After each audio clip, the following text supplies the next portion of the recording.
Hello, and welcome to another episode of Glorious Life on Wheels. You know, today I'm making a video that I never thought I would be making in this country. That is a video on how to take steps to keep safe in the event of civil unrest following an election in our country.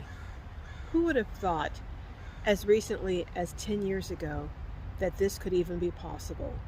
But here we are, and we find ourselves in these circumstances. Now, I know there are going to be people who say, oh, you're just being a fear monger. No, I'm not. I'm telling you things that I'm actually going to be doing. And I'm sharing with you because I'm concerned and always want to bring content on my channel that is of value and can be helpful to my viewers. So in this video, I'm going to share some steps on some things that I think you should do. Or let me change that. I'm not going to tell you should do. I'm going to say you could do, and some things that I am going to refrain from doing. I don't know what's going to happen. My motto is hope for the best, but prepare for the worst. Now, I don't think, honestly, that we're going to have a grid down situation and that type of thing. But that is the worst, so I'm going to prepare for that. But I don't really think that's going to happen. But I do think, given what's been going on in these months leading up to the election, there's a high, not just possibility, but probability that there will be unrest in certain areas within our country. So come on, and I'm going to share with you some steps that I think are prudent, especially if you're a senior and more vulnerable. And they also apply whether you're living in a sticks and bricks stationary residence or whether you're a nomad. So let's get started, shall we? First of all, let me tell you why I think there's a high possibility and probability for unrest. In my 71 years, I have never seen such anger and vitriol during an election. I've never seen such rhetoric that has been brought up to such an intense level. Most people are reasonable and rational, but there are people, I believe, on both sides that should their candidate lose, they're going to take to the streets to protest. And it doesn't take much for a simple protest that starts out peacefully to ignite. And I think there's a high probability that that will happen, given some of the extreme forces that we've seen at play during this election. As a result, I think, number one, you need to stay informed of what is going on in the area around you if you are living in a sticks and bricks residence, or in the areas that you will be traveling to if you're a nomad. And one of the ways I strongly urge you to do that is to consider getting a small hand crank radio. They're very inexpensive, and it's an easy way without having to have power to at least keep up with what's going on. The last thing you want to do is, if you're traveling as a nomad, is to drive into the middle of an area where there's a protest that's gotten out of hand, and then you are surrounded or stuck and have to abandon your vehicle. Having to abandon your vehicle under any circumstances is not a good thing. But if you're a nomad and it's also your home, that could be really a disaster.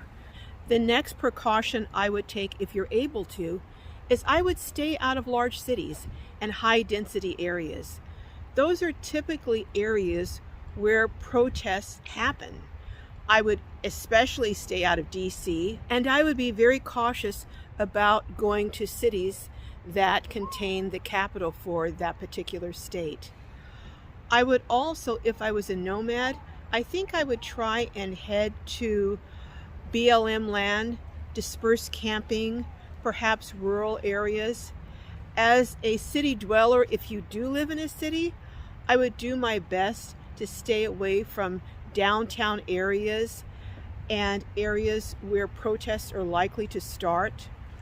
I would be particularly cautious going into cities in states that have gotten a lot of attention during this election season as states that will be those that are the ones that decide this election, you know, such as Pennsylvania. And I'm saying don't go to Pennsylvania, but I'm saying I would be more mindful when going to Pennsylvania, Georgia, some of the areas that have gotten so much attention and where a lot of attention is going to be thrown at when the results come in. I would stay out of the major cities if I could in those states because they're going to be flashpoints. As I said earlier, I don't believe the grid is going to go down. Now, granted, you know, our foreign enemies could say, hey, they're fighting each other. They're so focused on fighting each other that this is a perfect time to come in and do some things with the grid and other things. I don't think that will happen. But what I do think is a possibility is that if there are protests in different areas, it could impede the ability of truckers and people who deliver our goods and our foods and things to get them delivered. So I would definitely be prepared and stocked up with absolute necessities to sustain life. I've talked about this in the past, and I encourage everyone to, even in normal times, but especially in these times, to have a minimum of 2 weeks extra food available, stored up, 2 weeks worth of water for everyone that you're responsible for, including your pets, and medications, extra medications. Now I get a lot of nomads who say, I'm in a car, I can't store up anything. Well, I'm going to do a video next week just for you, showing you ways that you can store up extra food and supplies. Also, I'm going to do a video next week sharing what some of those supplies are, at least food-wise, are that I would suggest that you have on hand. I think it really is advisable to have a way to heat up food just in case. I don't think the grid's going to go down, but I think it's always a good idea to have a spare way of heating up food and boiling water if you need to. And I'm going to show you one of my favorite ways to do that. I really love my butane stoves, and I have a couple of them, actually probably 3. All you need with this one is a can of butane. That's it. Very inexpensive, and I have extra ones on hand. And you can get these that can use both butane and propane. I also have a small barbecue grill that I could use with wood shavings or just pieces of twigs that I pick up. And I even have a little homemade cooker. And you know, if I made it, it's got to be something very simple. If you want me to show that to you next week, put it in the comments and I will show it to you next week. The other thing to consider is an alternate power source if you have a need for health purposes, such as you need a CPAP unit. And there are all kinds of very, well, I wouldn't say very, but relatively inexpensive compared to what they used to be priced at, power stations that you can buy now for as low as a couple $100s. I have this Vitomin 1000 watt power station and a couple of others, and Black Friday is coming up and there should be some really great deals then, and I believe this situation is going to go well past Black Friday, because as they certify the votes and it comes time to change over administrations, I believe that's also going to be a really, really tense time. I also have these really inexpensive little handheld power units. I have 3 or 4 of them, and I recommend them highly because you can use them to charge your phone, and you can put them in your purse, your backpack, whatever. So pick up a couple of those, and they're small solar panels that are maybe only 30 watts or so that fold up, and you can plug your devices directly into them. The last thing I'm going to discuss in this video that I believe you need to have on hand is some cash. I don't know what your financial situation is, so I don't know how much is a reasonable amount for you. Only you know that. But I think you need to have some cash in small denominations. $1 bills, $5 bills, maybe some $10 bills. You don't want to have maybe only 3 $50 bills, and if you need something that's $10 and they're saying when you try and buy it they don't have change. So have some cash on hand, because again, we don't know exactly what's going to happen, but it pays to be prepared. One other thing I forgot: do have your vehicles filled up with gas. Don't have your vehicle sitting empty or near empty during this time. During any of this time, I would strongly urge you not to go below a half a tank at any point.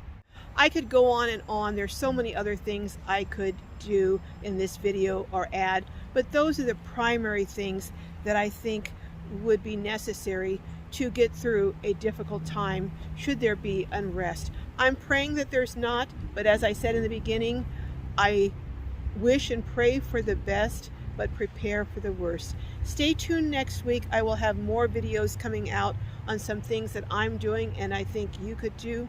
If there's something in particular you want me to address, let me know in the comments. And if there are some basic things that you think I have missed, let me know that in the comments too.